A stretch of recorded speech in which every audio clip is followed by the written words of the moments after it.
السلام علیکم ورحمۃ اللہ وبرکاتہ۔ بسم اللہ الرحمن الرحیم۔ اسلامی تاریخ۔ صفا پہاڑ پر اسلام کی دعوت۔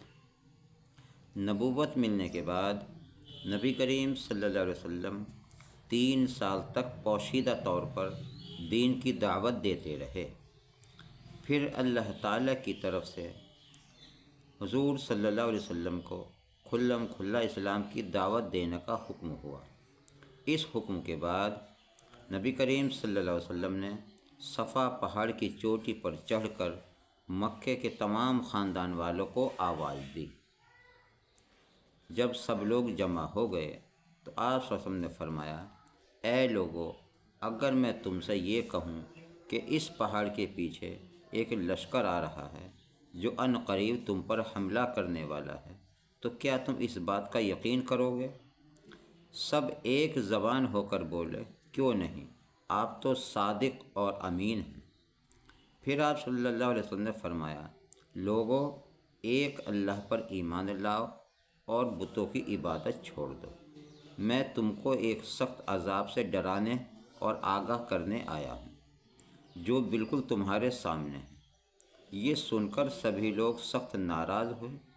ان میں سے آپ صلی اللہ علیہ وسلم کا سگا چچا ابو لہب آپ صلی اللہ علیہ وسلم کے ساتھ سخت کلامی سے پیش آیا، جس کے جواب میں اللہ تعالیٰ نے ابو لہب اور اس کی بیوی ام جمیل کی تباہی کے بارے میں سورہ لہب نازل فرمائی۔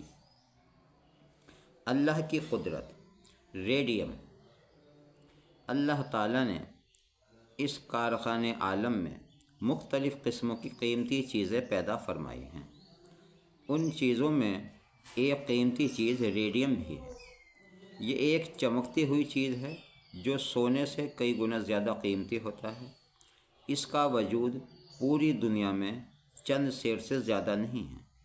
اس قیمتی جوہر کے اندر بغیر بجلی یا بغیر تیل کے اس قدر چمک کس ہستی نے پیدا فرمائی؟ بے شک یہ اللہ تعالیٰ ہی کی قدرت کا کرشمہ ہے۔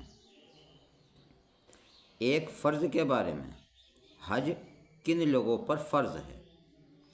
قرآن میں اللہ تعالیٰ فرماتا ہے، اللہ کے واسطے ان لوگوں کے ذمے بیت اللہ کا حج کرنا فرض ہے جو وہاں تک پہنچنے کی طاقت رکھتے ہیں۔ ایک سنت کے بارے میں، غسل کرنے کا سنت طریقہ۔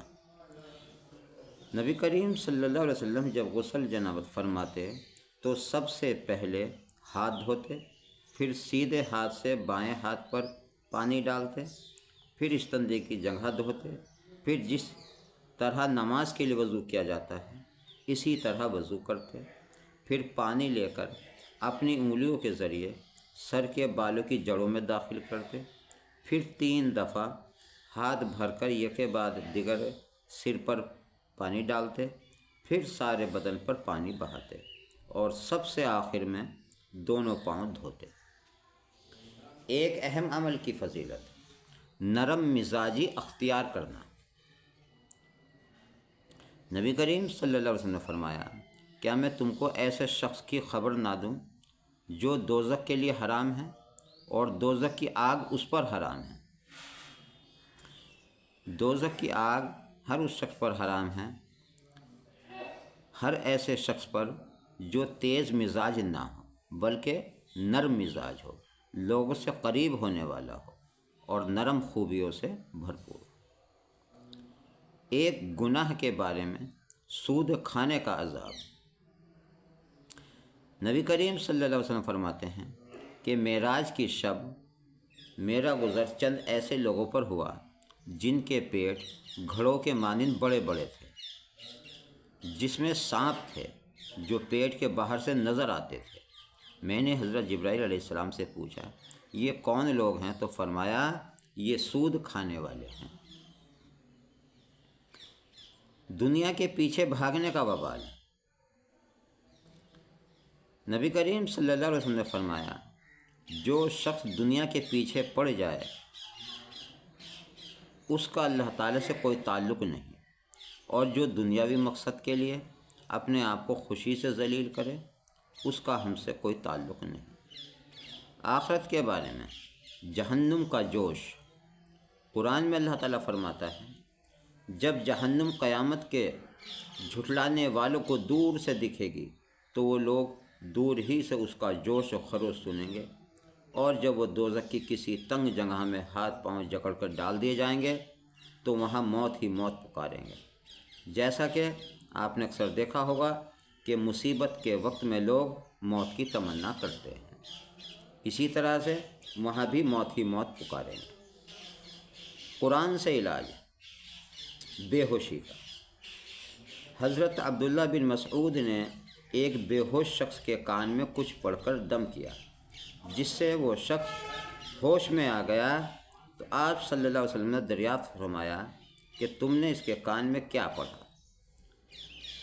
انہوں نے عرض کیا افحسبتم انما خلقناکم عبثا سے لے کے آخر سورہ مومنون تک، یعنی وقل رب اغفر وارحم وانت خیر الراحمین تک پڑھا۔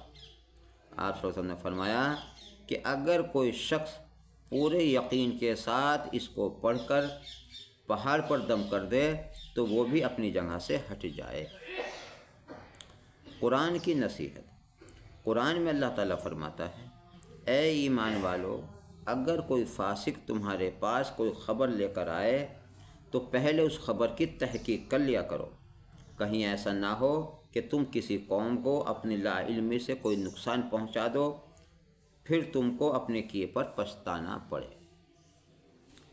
تو اس لیے کوئی بھی اگر خبر آتی ہے کسی بھی قسم کی تو آپ پہلے اس کی تحقیق کر لو، فل اس کو پر یقین مت کرو، کیونکہ اکثر دیکھنے میں آیا ہے کہ اس طرح سے لا علمی کی وجہ سے اس کو پر یقین کرنے سے آپ کبھی کبھی ایسے آدمی کو کھو دیتے ہیں جس سے آپ بہت زیادہ اعتبار ہو یا بہت زیادہ وہ صحیح ہو، اور پھر بعد میں آپ کو پتہ چلے گا، پھر آپ کو اس سے شرمندگی اٹھانی پڑے گی۔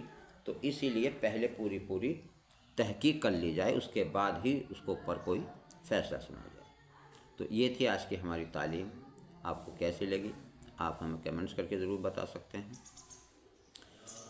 اور اسی طرح سے ہماری ویڈیو اور بھی پانے کے لیے آپ ہمارے چینل کو سبسکرائب کر کے بیل آئیکن دبا دیں تاکہ سبھی ویڈیو کے نوٹیفیکیشن آپ تک پہنچ سکیں۔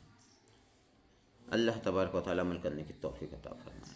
اپنا اور اپنوں کا خیال رکھیں، نماز کی پابندی کرتے رہیں، اور اللہ تبارک و تعالیٰ سے بھی دعا کرتے رہیں کہ اللہ تبارک و تعالیٰ ہم سب کو 5 گانا نماز پڑھنے کی توفیق عطا فرمائے۔ آمین ثم آمین۔ جزاک اللہ۔